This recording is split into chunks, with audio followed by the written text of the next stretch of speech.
മനുഷ്യരെ വാടകയ്ക്ക് എടുക്കാം. എന്തിനെന്നോ? ആർട്ടിഫിഷ്യൽ ഇന്റലിജൻസിന് ജോലി ചെയ്യാൻ. നിങ്ങൾ ബ്ലാക്ക് മിറർ എന്ന വെബ് സീരീസ് കണ്ടിട്ടുണ്ടോ? സാങ്കേതിക വിദ്യ മനുഷ്യനെ കീഴടക്കുന്ന വിചിത്രമായ ഒരു ലോകമാണല്ലോ അതിൽ കാണിക്കുന്നത്. അത്തരമൊരു കാഴ്ച ഇപ്പോൾ യാഥാർത്ഥ്യമാവുകയാണ്.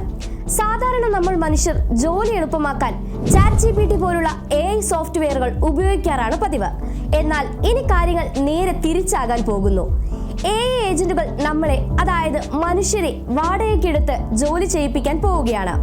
വിശ്വസിക്കാൻ പ്രയാസമുണ്ടല്ലേ? റെന്റ് എ ഹ്യൂമൻ എന്ന വെബ്സൈറ്റിലൂടെയാണ് ഈ വിപ്ലവകരമായ മാറ്റം വരുന്നത്. എന്താണ് ഈ റെന്റ് എ ഹ്യൂമൻ? ലളിതമായി പറഞ്ഞാൽ ഇതൊരു ഗിഗ് ഇക്കോണമി പ്ലാറ്റ്ഫോമാണ്. ഫൈവർ, ടാസ്ക് റാബിറ്റ് തന്നെ. പക്ഷേ ഇവിടെ ജോലി നൽകുന്നത് മനുഷ്യരല്ല, മറിച്ച് സോഫ്റ്റ്വെയറുകളാണ്. ഈ പ്ലാറ്റ്ഫോമിൽ നമുക്ക് സൈൻ അപ്പ് ചെയ്യാം, നമ്മുടെ കഴിവുകൾ ലിസ്റ്റ് ചെയ്യാം, എത്ര ശമ്പളം വേണമെന്ന് നിശ്ചയിക്കാം. ഒടുവിൽ ഏതെങ്കിലും ഒരു AI പ്രോഗ്രാം അതിന് താല്പര്യമുള്ള ടാസ്കുകൾ നമുക്ക് നൽകും. AIക്ക് എല്ലാം ചെയ്യാൻ കഴിയുമെങ്കിലും ഒരു പരിമിതിയുണ്ട്. അതിന് ഫിസിക്കലായ കാര്യങ്ങൾ ചെയ്യാൻ കഴിയില്ല. ഇതിനെ റെന്റ് എ ഹ്യൂമൻ വിളിക്കുന്നത് നീഡ് സ്പേസ് ടാസ്കുകൾ എന്നാണ്. ഈ വെബ്സൈറ്റിന്റെ ടാഗ്ലൈൻ തന്നെ വളരെ രസകരമാണ്. AI can touch grass, humans can. AIക്ക് പുല്ല് തൊടാൻ കഴിയില്ല, പക്ഷേ മനുഷ്യർക്ക് കഴിയും. അതായത് കടയിൽ പോയി സാധനങ്ങൾ വാങ്ങുക, ഒരു വീട് നേരിട്ട് കണ്ടുപോയി വിവരങ്ങൾ കൈമാറുക, ഒരു മീറ്റിംഗിൽ നേരിട്ട് പങ്കെടുക്കുക, അല്ലെങ്കിൽ ഒരു ഫോട്ടോ എടുത്ത് അയക്കുക. ഇങ്ങനെ മനുഷ്യന്റെ ശാരീരിക സാന്നിധ്യം ആവശ്യമുള്ള ഏത് കാര്യവും AIക്ക് ഇനി നമ്മളെ വാടകയ്ക്കെടുത്ത് ചെയ്യിപ്പിക്കാം. അലക്സാണ്ടർ ലിറ്റേപ്ലോ എന്ന എഞ്ചിനീയറാണ് ഈ പ്ലാറ്റ്ഫോമിന് പിന്നിൽ. വൈറ്റ് കോഡിംഗ് രീതിയിലൂടെയാണ് അദ്ദേഹം ഇത് നിർമ്മിച്ചത്.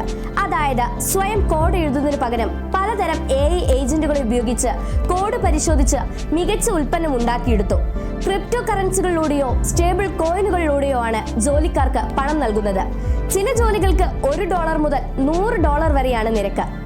ഇപ്പോൾ ഏകദേശം 1.5 ലക്ഷത്തിലധികം മനുഷ്യർ ഈ സൈറ്റിൽ രജിസ്റ്റർ ചെയ്തിട്ടുണ്ട്. പക്ഷേ ഒരു പ്രശ്നമുണ്ട്. ജോലി കൊടുക്കാൻ ഇപ്പോഴുള്ളത് വെറും 81 AI ഏജന്റുകൾ മാത്രമാണ്. അതായത് ജോലി അന്വേഷിക്കുന്നവരുടെ അത്രയും എണ്ണം ബോട്ട് മുതലാളിമാർ ഇപ്പോഴില്ല. ഇതിനൊപ്പം തന്നെ മറ്റൊരു പ്രധാന ചോദ്യവും ഉയരുന്നുണ്ട്. ഒരു മെഷീൻ പറയുന്ന ജോലി ചെയ്യാൻ പോകുമ്പോൾ മനുഷ്യന്റെ സുരക്ഷ ആരുറപ്പാക്കും? എന്തെങ്കിലും അപകടം സംഭവിച്ചാൽ ഉത്തരവാദി ആര്? ഇൻഷുറൻസ് പരിരക്ഷ എങ്ങനെയായിരിക്കും? ഇത്തരം കാര്യങ്ങളിൽ ഇപ്പോഴും വ്യക്തതയില്ല. ഭാവിയിൽ വലിയ കമ്പനികൾക്ക് ഓരോ നഗരത്തിലും സ്വന്തം ടീമിനെ വെക്കുന്നതിന് പകരം ഇതുപോലുള്ള AI ഏജന്റുകളെ ഉപയോഗിച്ച് അപ്പോൾ വേണ്ട കാര്യങ്ങൾ ചെയ്യിക്കാൻ ഈ സംവിധാനം ഉപകരിച്ചേക്കാം. ഒരു റോബോട്ടിന്റെ അല്ലെങ്കിൽ സോഫ്റ്റ്വെയറിന്റെ നിർദ്ദേശപ്രകാരം ജോലി ചെയ്യുന്നതിനെ കുറിച്ച് നിങ്ങൾക്ക് എന്താണ് തോന്നുന്നത്? ഇതൊരു നല്ല മുന്നേറ്റമാണോ അതോ പേടിക്കേണ്ട ഒന്നാണോ?